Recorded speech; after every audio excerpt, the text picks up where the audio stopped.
Listo, pues buenas tardes, tardes ya, tanto en México como en España. Me da gusto saludarlos a nombre del IAT Bursátil México y el IEB de Madrid. Estamos muy contentos de poder celebrar este tercer encuentro iberoamericano de finanzas bursátiles, y, economía y finanzas, negocios y all things money, como nos gusta decir por acá. Este espacio, para que la audiencia pueda tenerlo claro, por tercer año consecutivo, tiene como objetivo traer mentes ilustres, brillantes, objetivas y técnicas de la industria, practicantes genuinos para compartir academia desde el lado de la vida real. Y lo que hemos hecho acá es este esfuerzo conjunto de las escuelas por juntarnos a celebrar estas ideas que son dignas de compartirse de la boca de especialistas de estas ideas que queremos compartir. Entonces, damos inicio a la tercera celebración de este simposio, de este encuentro académico. Esto, para que lo sepan también, es sincrónico, pero se graba y se pasará en los canales de ambas escuelas con el paso del tiempo. Tal vez un par de meses lo subiremos, como cada año es costumbre, pero pues lo ideal es vivirlo en vivo para que las preguntas enriquezcan muchísimo. Sin más, damos inicio. Los dejo con Luis Alamilla, que presentará a nuestro primer ponente del día de hoy y eventualmente al segundo. Les mando un abrazo a todos y gracias por asistir. Mucho gusto a todos. Gracias, Jorge. Eh, Antes de presentar a nuestro querido ponente, sí me gustaría comentar que la idea es que la ponencia tenga una duración alrededor de 45 a 50 minutos y el resto tratar de darlo para contestar eh, preguntas y respuestas, básicamente. ¿Ok? Entonces, les recomiendo que vayan dejando sus preguntas conforme vayamos teniendo la ponencia y a lo último las vamos contestando. ¿Ok?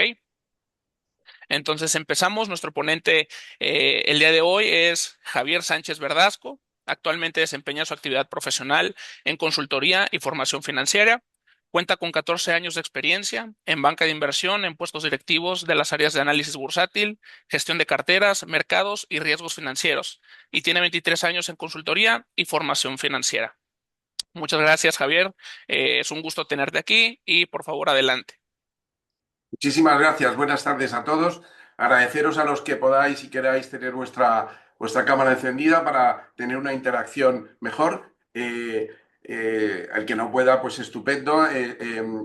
Por favor, en cualquier momento que queráis, a pesar, o sea, además de las preguntas que vamos a tener después, si tenéis alguna duda, por favor, consultarla. Yo voy a trataros de daros unas píldoras muy resumidas en el tiempo que tenemos de lo que es la valoración de empresas.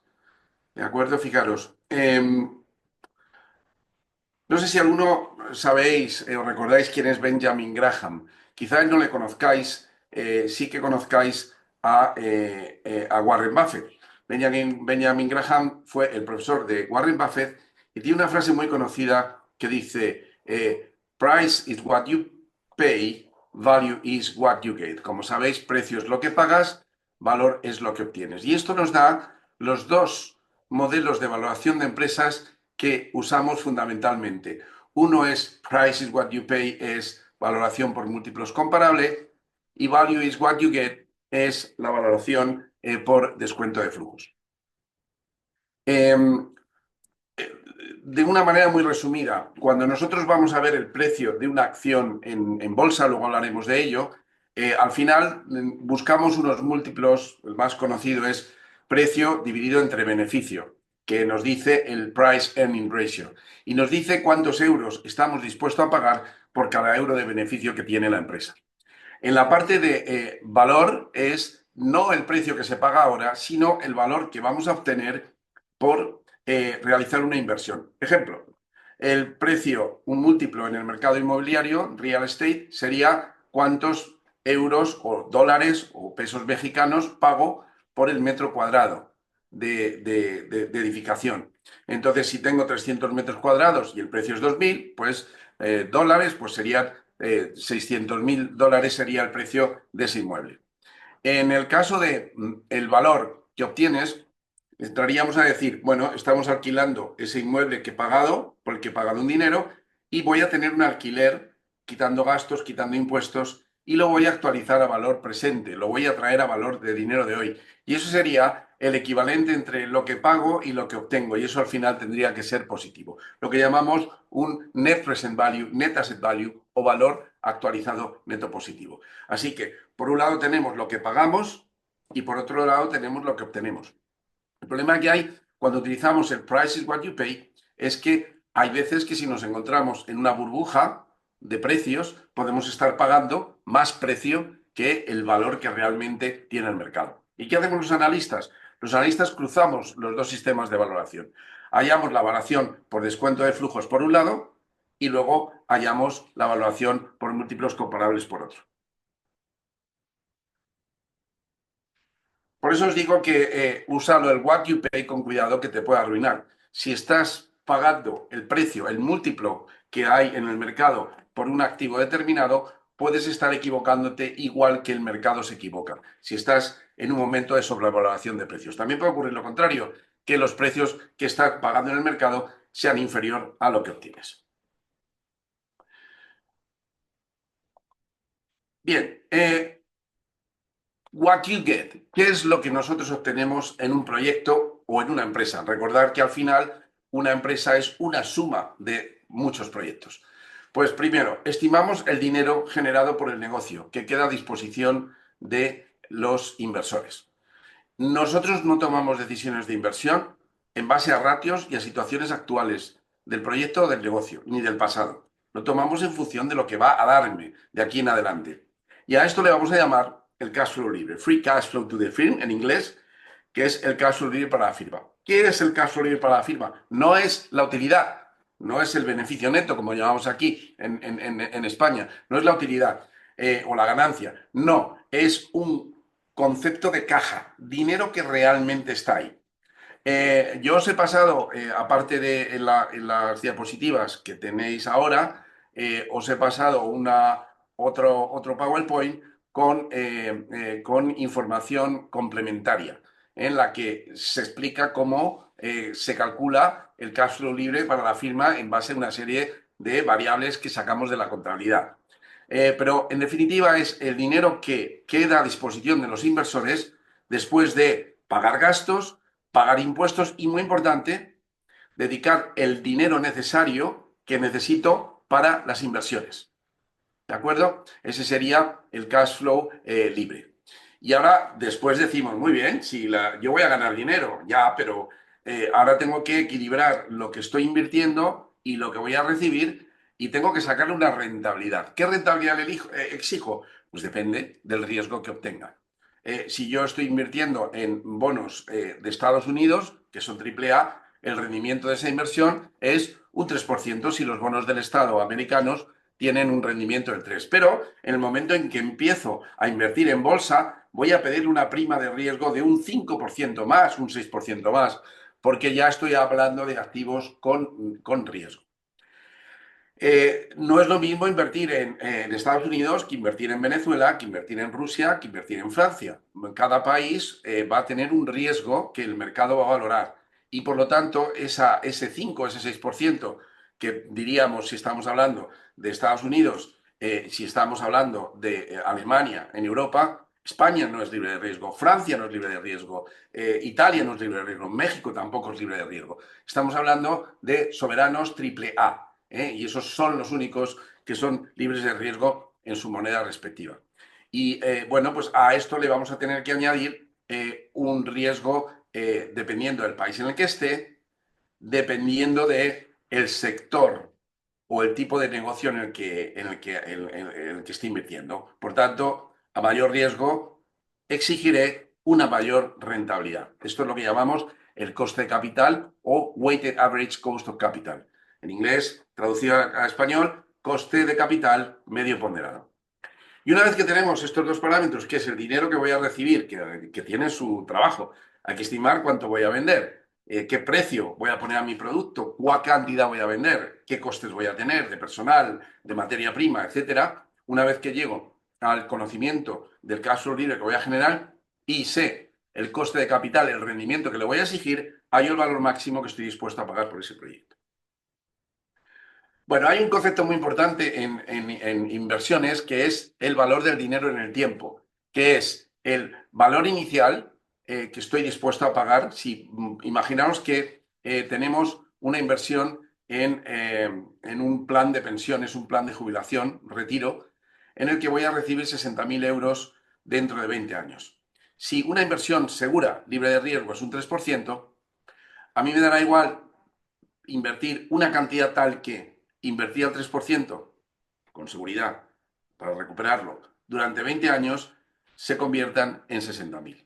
Si hacéis un poquito de matemáticas, veréis que este dinero, este valor actual de esta inversión es 33.220. Así que hablamos de valor actual, hablamos de valor futuro y entre medias está el tiempo y una tasa de descuento, tasa de interés, que es el rendimiento que se exige a la inversión. Bueno, pues esto que hemos hecho de una manera muy simplificada se hace en cualquier tipo de inversión. Inversión en bolsa, inversión en un proyecto, inversión en un bono, también se hace inversión en mercado inmobiliario. Todas las inversiones tienen un valor, el valor de esa inversión, el que estoy dispuesto a pagar por esa inversión, viene determinado por los flujos futuros descontados a una tasa que es el coste de capital o rendimiento exigido. ¿Vale? Bien, vamos a hacer un ejercicio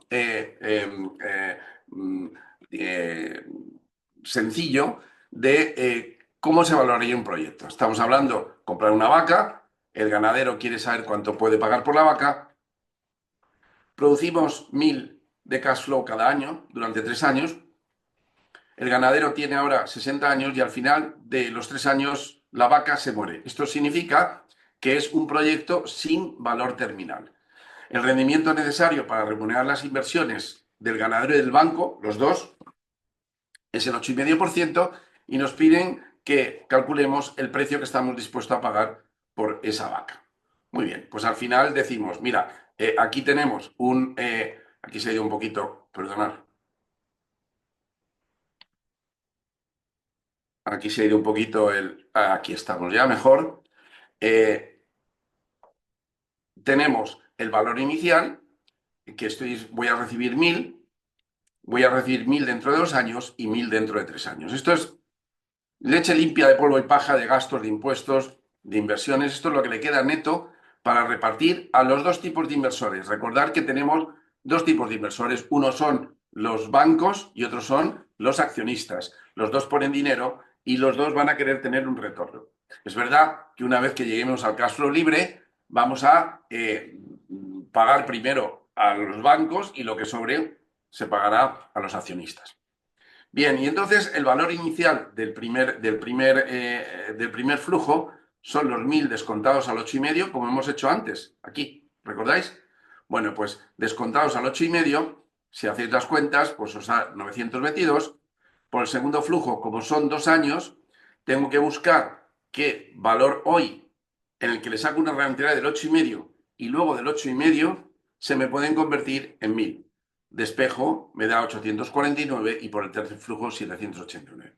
Entonces fijaros que al final el precio que estoy dispuesto a pagar por la vaca depende de los flujos que voy a recibir en el futuro, pero también del rendimiento que le quiero obtener, con el rendimiento con el que me quiero conformar. Y aquí estamos hablando de 2.554, que sería la cifra que me daría al descontar estos 3 flujos. ¿Vale? Así que el valor de un proyecto por descuento de cash flows, descuento de flujos, que es el método que estamos viendo ahora, será el valor actual de todos los flujos descontados a este 8,5 de rendimiento. Vamos un paso más allá. Ahora ya vemos cuál es la estructura de financiación del proyecto. El ganadero pone equity 70% y el banco deuda pone el 30% restante. El ganadero se conforma con obtener un 10% por su inversión. ¿Por qué? Porque tiene riesgos. Le puede aparecer otro ganadero, se puede morir la vaca, puede tener competidores, puede enfermar la vaca, es decir, tiene un riesgo y por lo tanto va a pedir más que por un bono del Estado AAA. Va a pedir un 10% y los bancos piden un 5%. Importante, siempre lo que va a pedir el ganadero, el equity, el rendimiento del equity, cost of equity, coste del equity, va a ser mayor que el coste de la deuda, el rendimiento que van a exigir los bancos. ¿Por qué motivo? Porque una vez que tenemos el cash flow libre, que ya es lo que queda para repartir, ¿quién cobra primero? siempre el banco. Cuando hablo de bancos, estamos hablando también de bonos, tenedores de bonos, que también prestan su dinero a cambio de un tipo de interés. Así que, como siempre va a cobrar primero la deuda antes que el equity, siempre el que más riesgo tiene es el equity y por lo tanto este siempre va a ser superior al coste del equity, siempre superior al coste del debt. Muy bien. En el tercer año vendemos la vaca, hemos firmado un contrato por el cual vamos a vender la vaca por 5.000 euros. Así que tenemos que el valor terminal de la vaca, en este caso, en el primer caso era 0, en este caso es 5.000.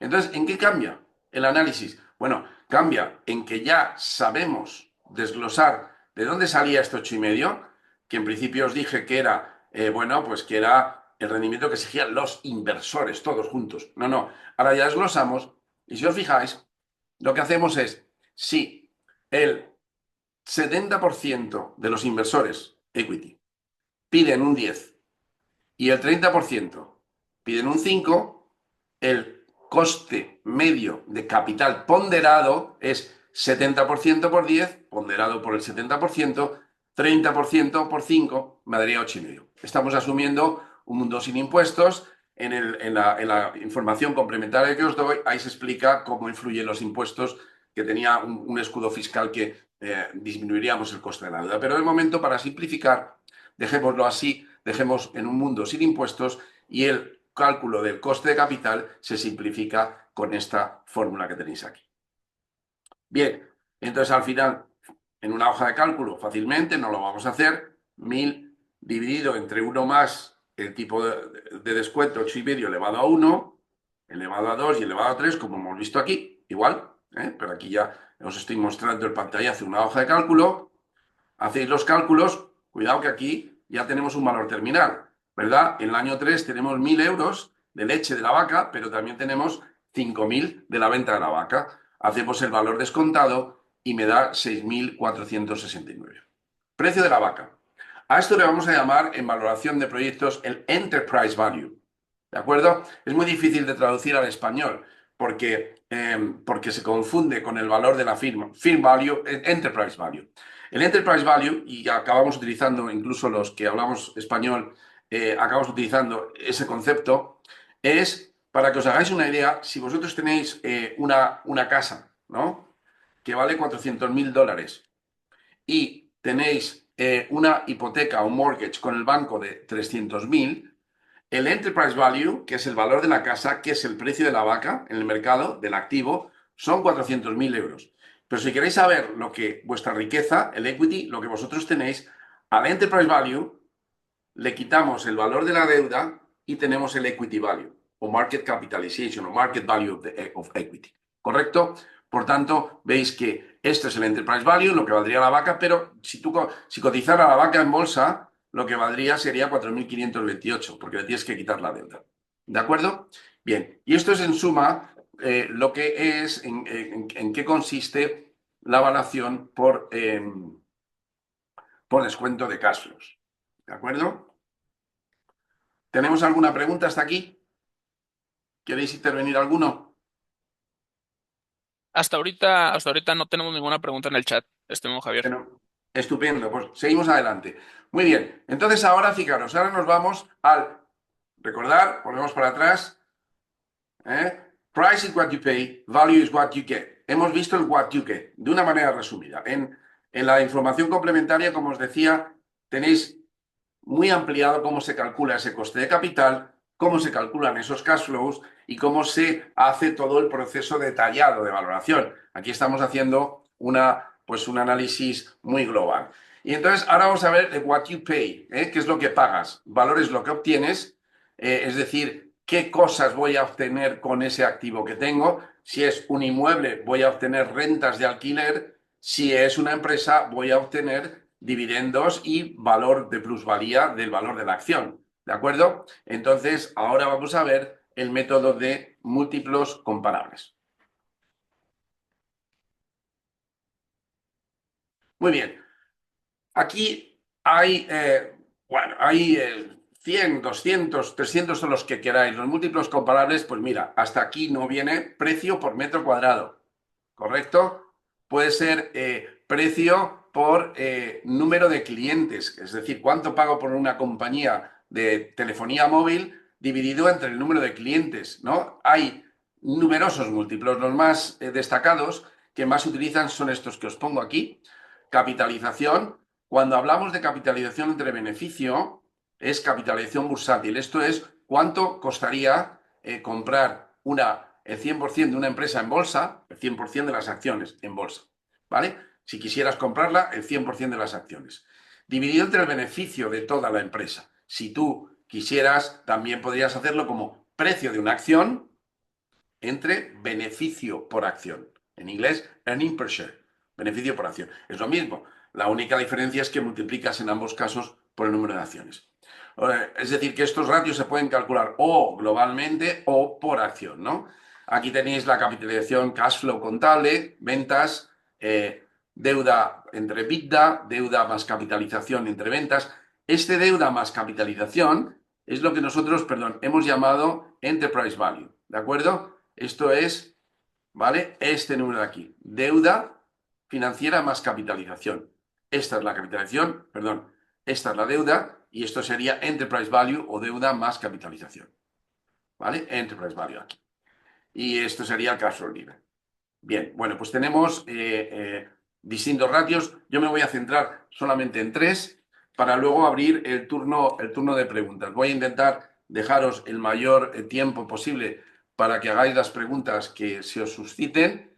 Y en cualquier caso, si hay alguna pregunta que tiene que ver con la parte de documentación complementaria que es extensa, que os he facilitado, pues podemos abordarla desde allí. Bien, Price Earning Ratio, ratio precio-beneficio.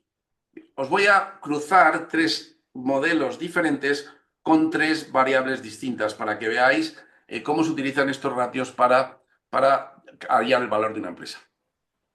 Muy bien, aquí tenéis, queremos valorar Starwood Hotel and Resorts, que es una empresa que existe, tiene 500 millones de dólares de beneficio y queremos ver cuál es su valor estimado en base al PER.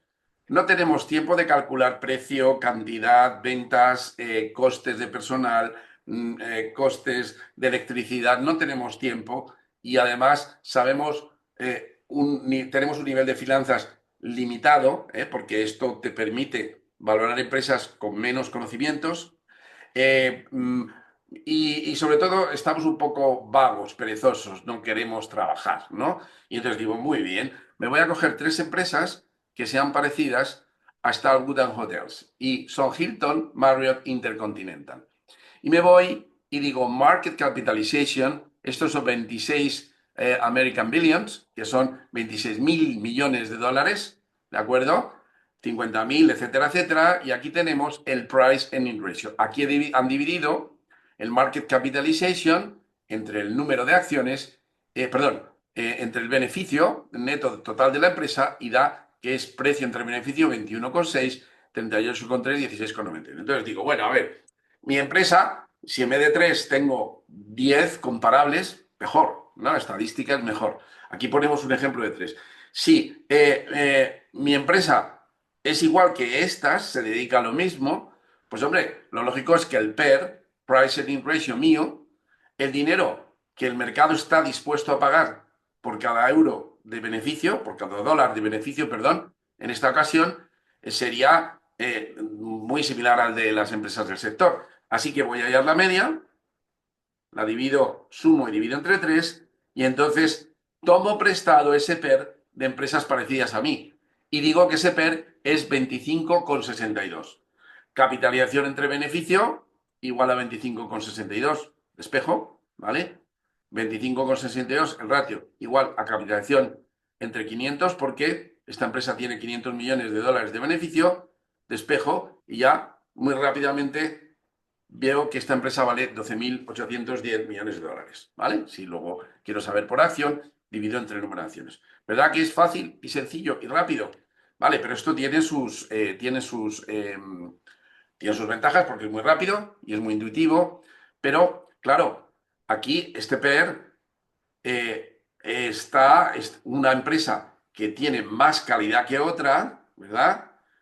el mercado estará dispuesto a pagar más euros por euro de beneficio. Por ejemplo, entre dos empresas, una que crece el 20% anual y otra que crece un 5%, claro, el PER es sobre el beneficio de hoy, pero es que el del futuro va a ser mucho más alto. Y los múltiplos comparables no me están diciendo el futuro, ¿no? No me están desarrollando cómo va a ir la compañía, me están diciendo cómo está ahora. Y no está mal, pero tiene sus limitaciones. Por eso es necesario que veamos los flujos futuros a través del descuento de cash flows, con la primera medida. Muy bien. Ratio PER con la media de mis peers, mis pares, mis parecidos. ¿Vale? Bien. Ahora estoy un poquito más vago. Precio-valor contable. Recordar que el valor contable es el equity. ¿De acuerdo? Cogemos en una empresa el activo que nos dice la contabilidad. Si nos creemos que la empresa vale sus activos contables, que sabemos que no es verdad, porque hay intangibles que no se registran ahí. Cogemos el activo, le quitamos la deuda y eso es lo que llamamos el valor contable. Si os vais directamente al balance, cogéis el equity directamente y tardáis menos. Así que el equity, valor contable, fondos propios, neto patrimonial, patrimonio neto, muchas maneras de denominarlo. Al final, nosotros lo vamos a llamar, como lo llaman los anglosajones, el equity, ¿de acuerdo? Así que si dividimos el precio entre valor contable, que es un ratio, el sector es 5,6. Esto es el sector de videojuegos. Y fijaros que ahora aquí me voy a la página del profesor Damodaran, que quien no la conozca se la recomiendo como una fuente de información extraordinariamente rica y precisa. Bueno, pues nos vamos aquí al sector Software Entertainment y encontramos que hay 33 firmas, que también las podemos listar, y la media calculada de ese price to book value es 5,6. Fijaros, una empresa que no tiene nada de intangibles y que todo se refleja, debería tener un precio-valor contable igual a 1. La Coca-Cola Company tiene un precio-valor contable de 11. Y si os vais a Pepsi, también de 11.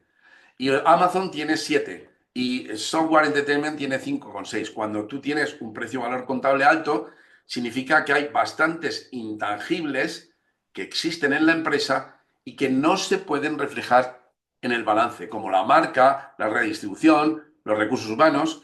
Y esto, bueno, pues es una empresa de videojuegos, lo que tiene ahí dentro es mucho talento, ¿no? Y que no puedes reflejar ese talento dentro del valor de la contabilidad. Por tanto, aquí el precio-valor contable es relativamente alto. ¿De acuerdo? Entonces ahí tenemos 5,6, ¿verdad? Y ahora, capitalización, valor contable, 5,6. Pido prestado el ratio del sector. ¿De acuerdo? Estadísticamente es mucho mejor porque tienes 33 firmas, pero hay que tener cuidado porque a lo mejor dentro de estas 33 firmas hay empresas que no se parecen mucho a la mía. Por eso, si tienes tiempo, es mejor escoger tus pares que sí realmente tienen que ver mucho con tu actividad. Esto de escoger los pares parecidos es un problema del analista porque no siempre es fácil, ¿no? Aquí tomamos las 33, estadísticamente es más significativo, pero puedo estar tomando empresas que no se parecen a mí, ¿vale? O sea, el error estándar de tu cálculo va a ser menor, pero la fiabilidad puede que no lo sea tanto. En cualquier caso, bueno, pues es un recurso coger. Aquí os utilicé el price earning con 3 pares escogidos por ti. Aquí utilizamos el precio-valor contable con todas las empresas del sector. ¿Vale? Volvemos a hacer lo mismo. Capitalización, valor contable 5,6 de espejo. Y ya directamente la empresa valdría 44,8 millones de libras. ¿Vale? Si dividimos entre el número de acciones, pues ya tengo el precio por acción en libras, pues esto es una empresa del Reino Unido. ¿De acuerdo? Una empresa de videojuegos de la Bolsa de Londres. Fenomenal. Y tercer y último, vamos a ir a por otro ratio muy utilizado, pero ahora con la última transacción realizada en el mercado. Fijaros que hemos dicho 3 empresas que yo he elegido, que son parecidas a mí. 2, cojo la media de todo el sector. Y 3, voy a coger la última operación realizada. Cuidado, cuidado, cuidado, que la última operación realizada puede haberse hecho a un precio muy alto, ¿de acuerdo? O muy bajo. Entonces, cuidado con el price is what you pay, que es lo que está pagando el mercado.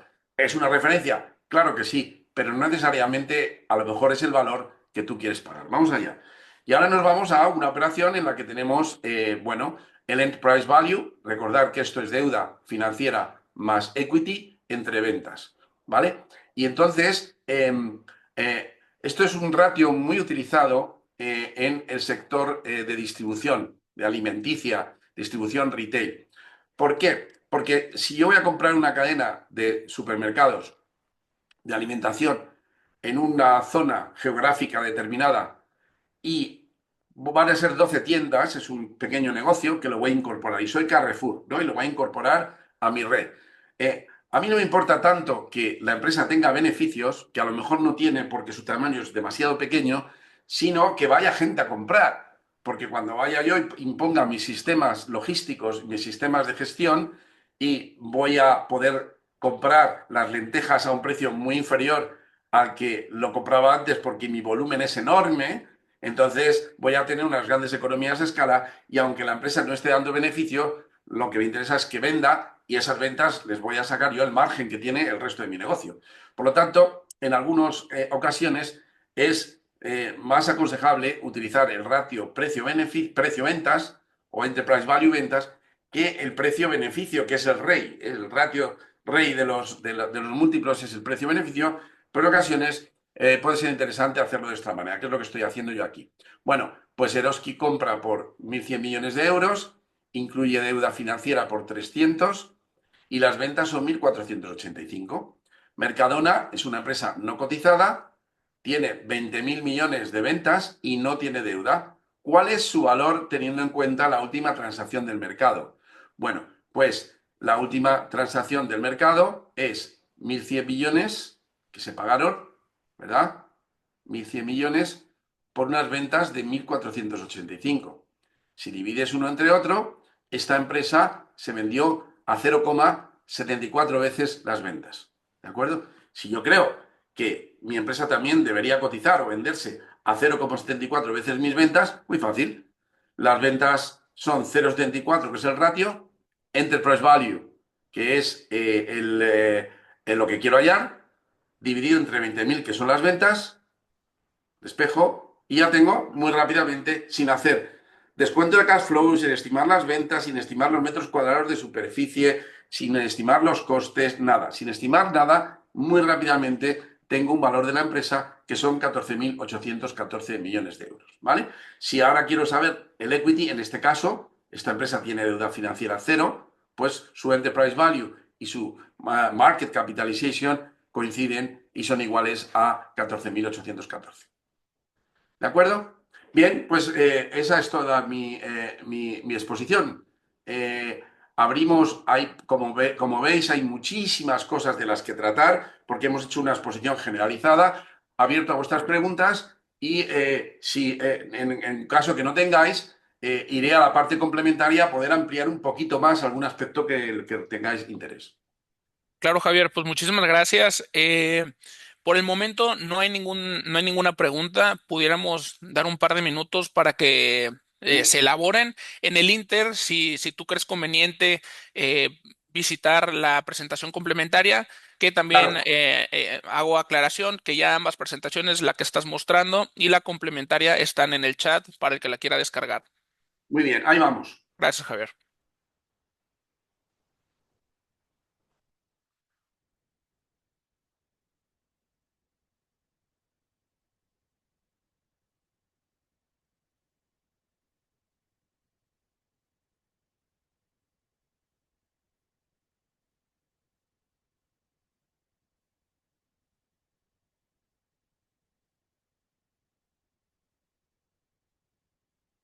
Bueno, voy a compartir de nuevo pantalla con vosotros. A ver, por aquí, ahí estoy. Eh,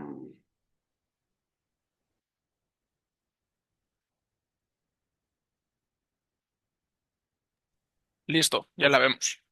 Ahí está, muchas gracias. ¿Qué tenemos en esta presentación complementaria? Como veréis, es mucho más densa, es decir, aquí tenemos ya muchas más páginas y en ellas recordar que teníamos tres aspectos claves. Teníamos el cálculo del cash flow libre, ¿verdad? luego el cálculo del coste de capital, que es el rendimiento mínimo exigido, y luego meterlo todo en un modelo, ¿vale? Esta documentación complementaria se refiere solo al modelo de descuento de cash flows, DCF, Discount Cash Flow, que es el modelo más complejo, que tiene más complejidad y es el más difícil de todos, ¿no? Bien, aquí tenemos qué es el cash flow libre, ¿vale? El cash flow libre, fijaros, si vosotros, algunos sois un ingeniero, ¿no? Un ingeniero comercial de proyectos, y os envía vuestra empresa a Abu Dhabi, ¿no? A vender un proyecto de construcción de una refinería, ¿no? De petróleo. Bien, vosotros como ingenieros realmente no os pueden pedir que tengáis una utilidad neta, un beneficio neto determinado. ¿Por qué no? ¿Alguien quiere participar y decir por qué no os pueden pedir unos objetivos en base al beneficio neto? Utilidad neta. Sergio, ¿te animas? Sergio Valdés.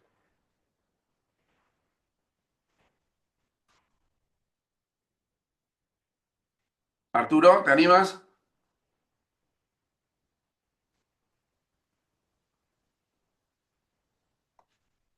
Darío, buenas tardes.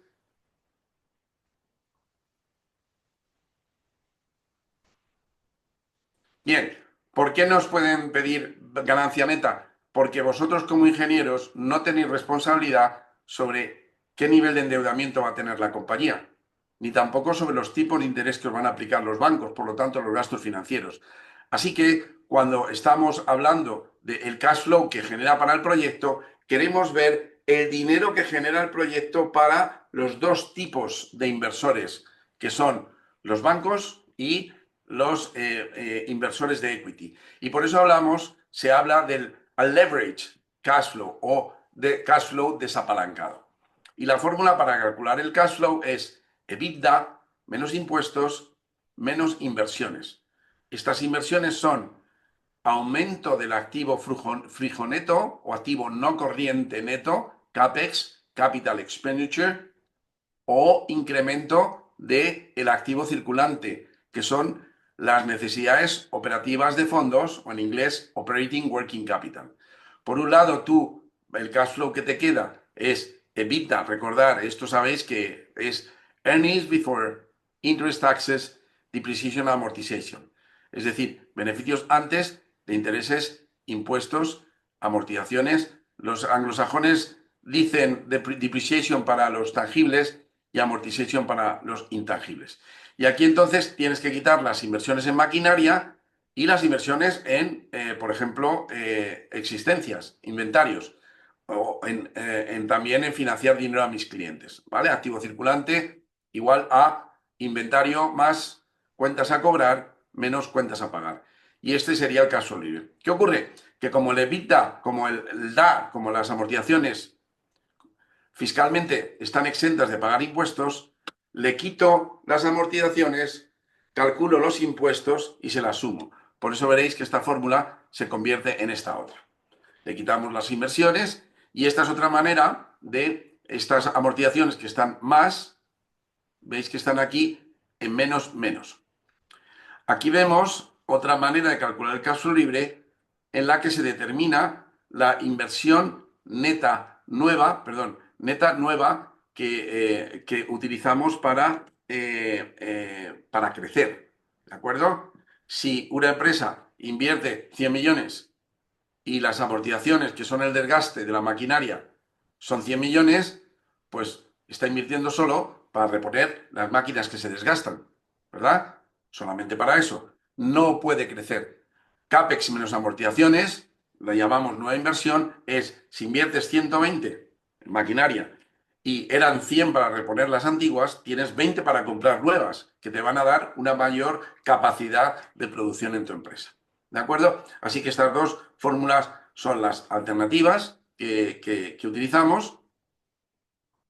Y el coste de capital, si os acordáis, lo de la vaca, aquí teníamos equity dividido entre deuda más equity, esto era el 70%, se invertía con dinero propio y 30% deuda entre la proporción de la suma y esto era el coste del equity multiplicado por la proporción. En nuestro ejercicio de la vaca, esto era 10%, esto era 70%, esto era 30% y esto era 5%. Y el 1 menos t, que me lo salté, os dije que, bueno, íbamos a suponer que no había impuestos. Esto es, lo tenéis aquí para que lo veáis con calma, no tenemos tiempo de mucho de detenernos en ello. Veis que cuando una empresa se endeuda, parece que el coste de la deuda es el 5%, pero como es libre de impuestos, los gastos financieros, veis que esta empresa está gastando 10 más, sin embargo su beneficio neto solamente es 7 menos. ¿Por qué? Porque el coste es 200 por el coste de la deuda por 1 menos la tasa impositiva. ¿De acuerdo? Por tanto, cuando una empresa está pagando un 5% al banco, su coste de la deuda es en realidad neto financiero fiscal de 5 por 1 menos la tasa impositiva, en este caso un 3,5.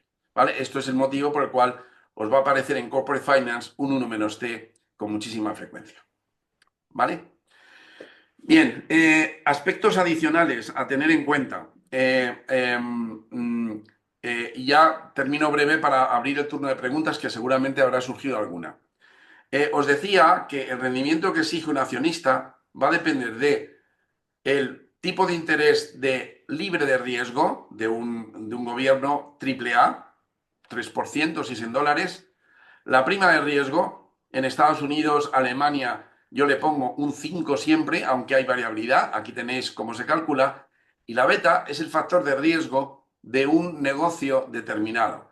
Es decir, si yo tengo un hotel o tengo una empresa del automóvil o una empresa de diamantes, va a ser mayor que 1.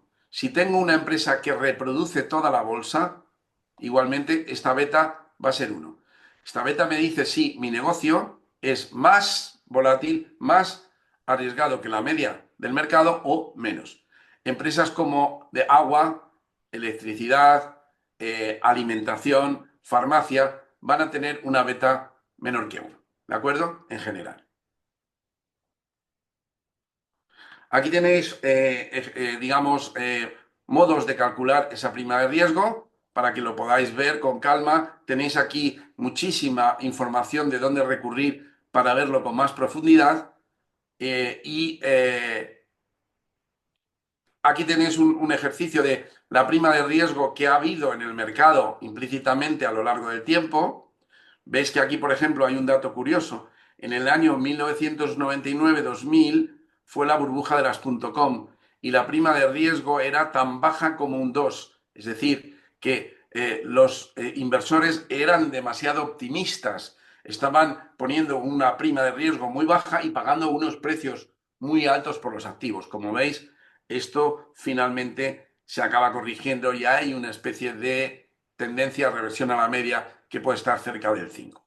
¿Vale? Aquí tenéis las primas históricas también, que defino con anterioridad cómo son, y la prima implícita, que es este gráfico de aquí, ¿de acuerdo? Para que veáis que al final estas primas en Estados Unidos o en Alemania o en Suiza o en Canadá van a estar entre como veis, cerca del 5, 5, 6%, ¿vale?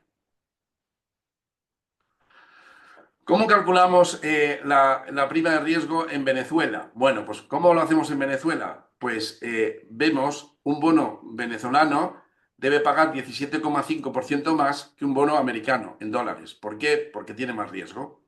Entonces, si veis aquí, si Estados Unidos está pagando un 5,23, aquí le vamos a sumar un 17,5 multiplicado por 1,25. ¿Por qué motivo? Porque la bolsa es más volátil que los bonos y esto aquí lo tenéis calculado en esta página web de Damodaran, tenéis el actualizado y podéis calcular el de México, el de cualquier otro país que os apetezca hacer y así se calcula la prima de riesgo en cualquier otro país diferente de los triples As.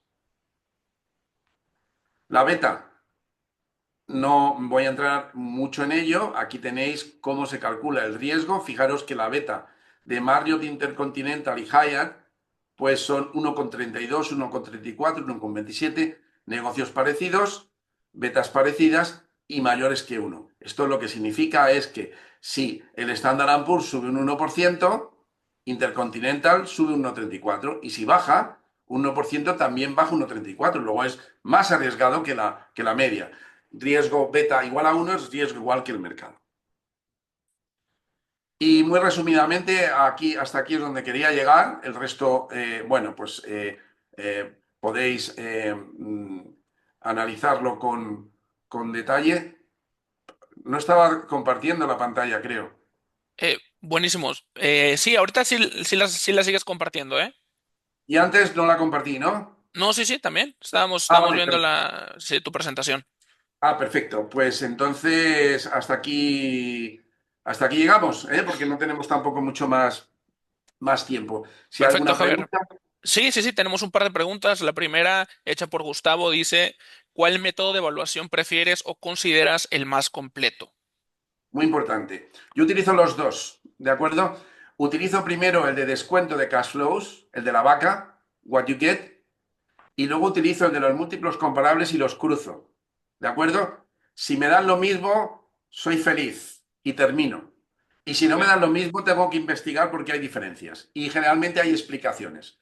El problema el de los múltiplos comparables es muy bueno porque es muy intuitivo y es muy rápido, pero pierdes cosas, pierdes el futuro y pierdes la calidad. Es decir, yo no puedo decir que un banco internacional muy bien asentado tiene un PER de 10 y otro banco también va a tener 10 y es un banco regional pequeñito. No, no es lo mismo que una corbata. Una corbata bonita y buena es más cara que una corbata, aunque tenga el mismo color. Entonces, eso lo pierden los múltiplos comparables. Entonces, hay que tener mucho cuidado con eso. Yo utilizo primero el de descuento de cash flows, luego utilizo y cruzo, los dos. Ok, buenísimo. Tengo otra pregunta de Sergio. Dice, buenas tardes, Javier. ¿Nos podrás comentar sobre las desventajas de utilizar el método de cash flow? Bueno, el método de cash flow, bien, eh, tiene la desventaja de que te puedes equivocar en las predicciones, claro, Ok. pero es la misma desventaja que tienes en tu empresa. Si tú ahora tienes que saber el plan estratégico a 5 años, si te equivocas en las ventas, has contratado más personal y resulta que tienes más gastos y no tienes ingresos. Lo mismo, tiene las desventajas de que estimar siempre tiene un riesgo. Tiene un riesgo porque, uno, el analista puede no ser muy bueno y no acertar. Segundo, porque aunque el analista sea muy bueno, te viene una pandemia, por ejemplo, o te viene una crisis geopolítica. Y eso no hay analista que lo sepa predecir con 3 años antes. Entonces, tiene esa desventaja, nada más. Ok. Luego no es... Adelante. Ah, que digo, justamente nada más para complementar, si tal vez la única desventaja sería esta, que realmente es más subjetiva que objetiva. O sea, objetivamente hablando, o sea, por algo se considera como el rey de los métodos de evaluación, ¿no? Sí, exacto. Es el más difícil y el que mucha gente no hace porque no sabe finanzas. Ok, Es ya, así. perfecto. Multiplicar es muy fácil, se lo digo yo a mi hijo pequeño, le llego y le digo, oye, coge esto y multiplícalo por 10, que es el PER, ya es valor de una empresa. Además, ¿por qué no nos gusta a muchos analistas ese método? Porque perderíamos nuestro trabajo. Ok, Sería tan fácil que ya habíamos terminado en 5 minutos la clase. ¿Vale? ya, ok, Es ok. una, es una broma, pero en el fondo es cierto que se tiende mucho a veces EBITDA, veces beneficio, veces es intuitivo, pero hay que tener muchísimo cuidado porque cuando estás comprando con los múltiplos, si el mercado está equivocado porque hay una burbuja, tú te equivocas con el mercado, si está sobrevalorado. Si está infravalorado, aciertas con el mercado. Por eso es imprescindible, en mi opinión, tener los dos y Ok. cruzarlos. Justamente como explicabas que lo haces, ¿no? Sí. Ok, tenemos otra pregunta de Leslie. Dice, ¿el free cash flow es necesario para calcular el DCF o pueden ser independientes? No, bueno, muy buena pregunta. Fijaros, yo hace varios años a un gran banco internacional ubicado en España estuve intentando venderles un curso que se llamaba Estimación del cash flow libre para operaciones de crédito. ¿De acuerdo? Porque el cash flow libre, calcularlo, es importante para una persona que trabaje en un banco y esté dando un crédito a una persona, a una empresa, perdón, porque le está dando el crédito no en base a los ratios actuales, sino en lo que prevé en el futuro. Una vez que calculas el cash flow libre, el primer dinero va para el banco y el segundo va para los accionistas.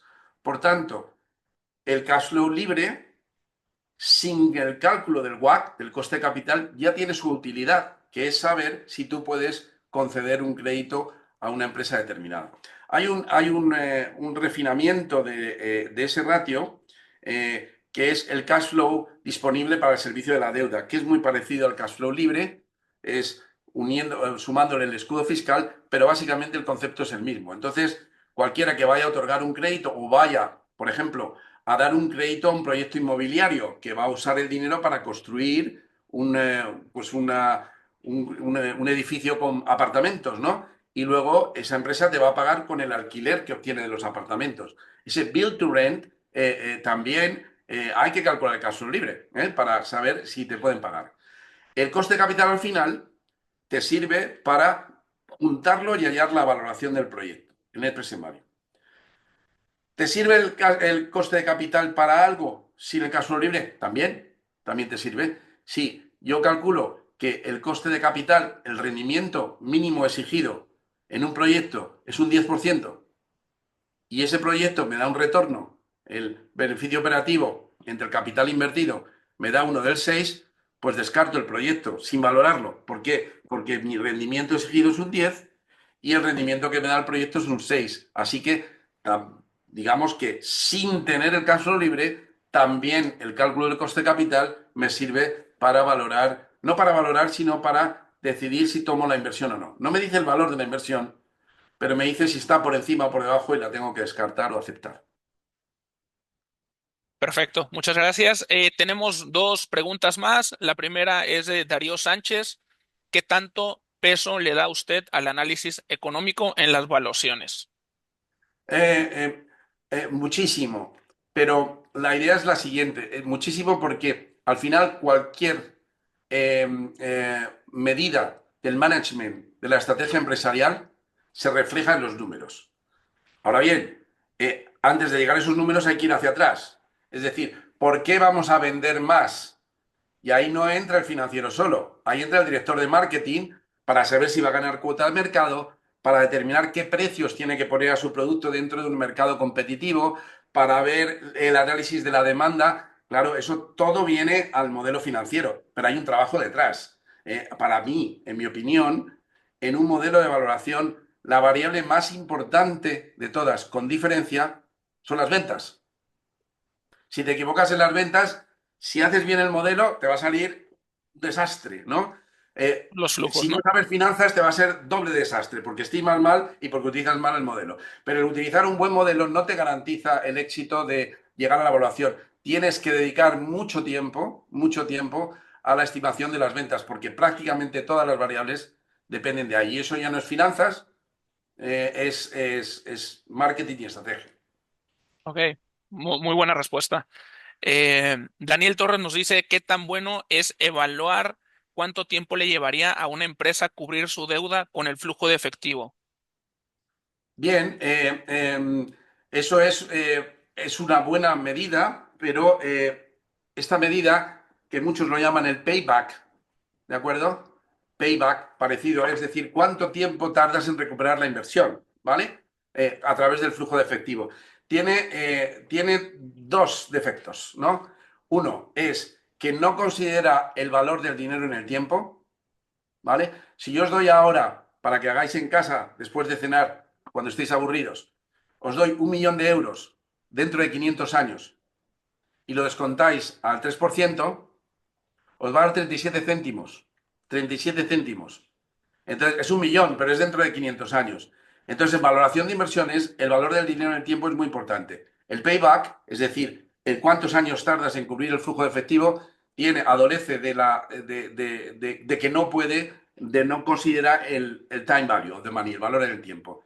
Y el otro es que una vez que has llegado a los 8 años, te pierdes lo que pasa de 9 a 15. Os pongo un ejemplo, Luis, os pongo un ejemplo. Yo acabo de poner paneles fotovoltaicos en mi casa, paneles Ok. solares, ¿no? Y entonces me llega la empresa y me dice, no, tienes un payback de 7 8 años. Yo no lo calculo así. ¿Por qué? Porque a partir del 8 años tengo otros 15 o 20 años más que me voy a beneficiar de la electricidad. Es muy limitado tener en cuenta. Bueno, es una variable que se utiliza, pero no es la variable más adecuada. Hay tres medidas de valoración, de análisis de proyectos. Una es el Net Asset Value, Net Present Value, valor actualizado, que es descuento de flujos, valor actual. Otro es el payback y otro es la tasa interna de retorno, la TIR, ¿okay? Ujú. Internal Rate of Return. Y eso hay que tener mucho cuidado porque en bonos te vale, pero cuando tienes flujos hacia arriba y hacia abajo, es decir, negativos y positivos que se cruzan, hay dos tasas internas matemáticamente y no te funciona siempre. Método infalible, Net Asset Value, Net Present Value, valor actual neto. Buenísimo. Ok, y Nahuel, la última pregunta es, hola, para material de estudio, ¿qué libro recomendaría como base de la evaluación de empresas? Bien, tienes un libro muy bueno en Corporate Banking y Banca de Inversión, editado por el IEB en español. Es el mejor libro que hay, ¿de acuerdo? Es un libro sencillo. Yo tuve el honor de escribir un capítulo que trata de coberturas con derivados de financiación bancaria. Te toma todo el corporate finance, banca, o sea, valoración, pero muchas más cosas. Es un buen manual en castellano que yo recomendaría. Si nos vamos a inglés, que es donde está lo mejor, yo os recomendaría los libros de Damodaran. Si os vais a... Voy a entrar aquí en la web, voy a compartir pantalla con vosotros de nuevo Por y favor. os vais... A ver si está aquí. Eh, a ver si... Un momentito, que tengo que buscar cómo puedo salirme de aquí.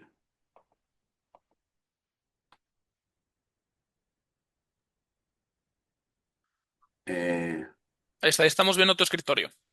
sí, no pasa nada porque no tengo nada que ocultar. Ok, Pero, sí, solo digo, pero vamos, estoy intentando irme a un... A ver, por aquí al, abajo. al Chrome, Sí, a ver si cojo por aquí y esto lo minimizo. Lo tengo por aquí abajo. Aquí está. Aquí me tengo un Chrome y aquí... Ahí estoy ya. Ya estoy aquí. Y os vais, ponéis Damodaran. Yo hice un curso con él en el 2000, en el 2015 en Advanced Valuation at NYU Stern, ¿no? Y lo hice para aprender metodología de profesor y al final me di cuenta de lo poco que sabía y todo lo que aprendí con él, ¿no? Es tremendo, es magnífico. Entonces, aquí inclusive, aquí tenéis todos sus libros, pero incluso si tenéis que comprar el libro, tenéis muchísimo material. Os vais por aquí a Teaching, ¿no? Y te pone, bueno, pues, y sobre todo tienes writing, aquí tienes artículos, books, ¿veis? Aquí tenéis sus books y tenéis hasta incluso artículos gratis para descargar. Es muy importante también aquí cuando queráis utilizar datos del sector, os vais a Data y aquí te vas a Current Data y tienes información sobre las betas, las primas de riesgos, el ROA, etcétera, etcétera. Es decir, tienes por US, Europe, Global, ¿de acuerdo? Tenéis digamos, por zonas geográficas, información muy valiosa desde el punto de vista estadístico. ¿De acuerdo? Así que yo os recomendaría sus libros. Os recomiendo un libro especialmente que se llama The Little Book of Valuation. El libro pequeño de la valoración. Es un libro así de pequeñito, yo no lo tengo aquí ahora, que se lee en nada y está fantásticamente resumido. Él dice en su prólogo que como penitencia a los libros tan gordos, infumables que ha escrito, tenía que escribir algo sencillo para que se enterara la gente en poco tiempo, ¿vale? Así que si queréis algo rápido y bueno, resumido, The Little Book of Valuation. Creo que hay una edición en español también, ¿eh? Si la preferís. Os metéis en Amazon, lo ponéis y lo encontráis enseguida. ¿Más preguntas, Luis? Justo es que perdón, no escuché lo último porque justamente me paré Ah, para... Es el libro. ahí lo tienes, ¿eh? Lo tenías tú ya, ¿eh? Aquí lo ¿Eh? tenemos en la oficina, correcto. Entonces, muy Sí, buen libro, por cierto. sí. Y discúlpame, no escuché lo último que No, comentaste. no, simplemente que, bueno, que ahí os vais a encontrar. Además, el profesor de Almodovar tiene un nivel de rigor y científico altísimo, pero también es un practitioner, es decir, es alguien que está en el día a día y no te cuenta. Yo hice un curso en la London School of Economics, antes del de NYU, en Advanced Corporate Finance, ¿no? Y entonces fui allí y me quedé desolado, porque los profesores me metían modelo de Modigliani Miller, unos modelos teóricos, y al final no me metían modelos reales de cómo se utiliza esto. Me vino muy bien, claro, porque al final tienes una buena base académica y teórica, pero el profesor de Almodóvar lo bueno que tiene es que toca el terreno, ¿no? Está en el mundo y hace valoraciones. Por eso os recomiendo que ahí tenéis unos recursos. De hecho, dicen que en vez de copyright, tiene copyleft. Así que él deja copiar, él hace que le copies. De hecho, si vosotros queréis seguir sus cursos, son gratuitos. Incluso si queréis ir a NYU a sus clases. Eso sí, te dice, si quieres el título oficial, hay que pagar. Pero si quieres escucharme, es gratis. ¿Vale? Buenísimo. Y el primer libro por el IEB que habías comentado, ¿cómo se llamaba? A ver si ahora me acuerdo. Sí, digo, para anotarlo en el chat nada más, Sí, cualquier cosa. a ver si lo veramos. Vamos a poner José María Rebelló de Toro, es banca de inversión. Ahora lo encontramos. Es, banca de inversión es parte del nombre. eh, a ver si me voy otra vez a Google y José María Rebelló de Toro, que es un profesor que coordinó el trabajo de Toro. Por José María, ¿verdad? Sí, Es libro Banca de Inversión. ¿no se llama Manual de Corporate Finance y Banca de Inversión? Ese, ya lo tienes ahí. ¿Ah, sí? ¿Vale? Buenísimo. Eso es. Entonces, se los ¿Vale? Ahí lo comparto. tienes. Este es.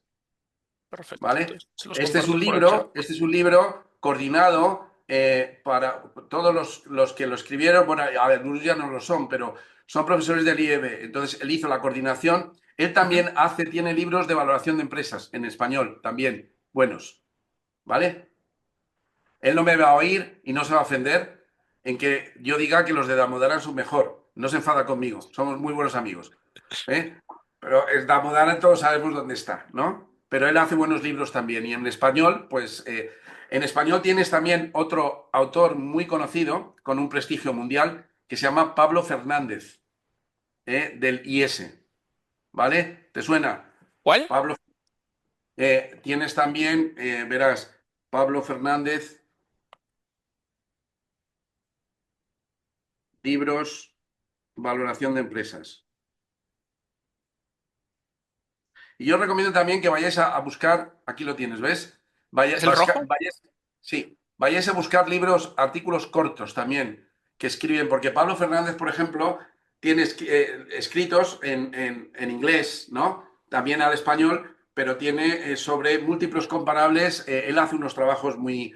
De hecho, cuando veáis mis diapositivas, las de complementarias, hay un trabajo sobre la prima de riesgo que él hace todos los años, ¿vale? Él hace una encuesta, un trabajo anualmente en el que pregunta a los expertos cuáles son cuál es la prima de riesgo que utiliza. Perfecto. Es que justamente estoy mandando la foto del libro, el último Ah, libro que compartiste, al chat para vale, que todos lo tengan. Los vale, tres libros que recomendaste. fenomenal. Buenísimo, Javier. Pues nada más que agradecerte por esta excelente ponencia. Un placer.